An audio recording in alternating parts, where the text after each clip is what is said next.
Bantay Balota 2025 Midterm Election. The RMN News Special Coverage. Samantala, Regional Headquarters magpapadala ng Dagdag-Puwersa sa Pangasinan para sa Halalan. Para sa detalye ng balitang yan, kasama natin Idol Neil Moyano.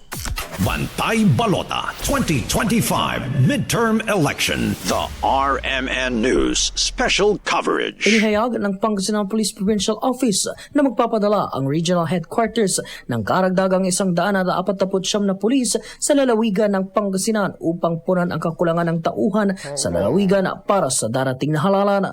Ang reinforcement ay inaasang makatutulong upang matugunan ang requirement na 2 pulis sa bawat presinto. Ayon kay Pangasinan Police Provincial Office Director Colonel Rolifer Capukiana, ang kakulangan sa personnel ay hindi magiging hadlang sa pagpapanatili ng kaayusan at seguridad, lalo na't may suporta mula sa Regional Command.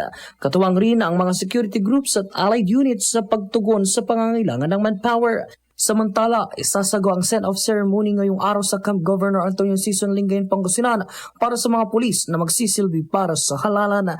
Kasama mo mula rito sa FM News Tagupan para sa Bantay Balota 2025. Ito si Idol Neil Moyano, Tatak IFM. IFM News. IFM News. IFM News.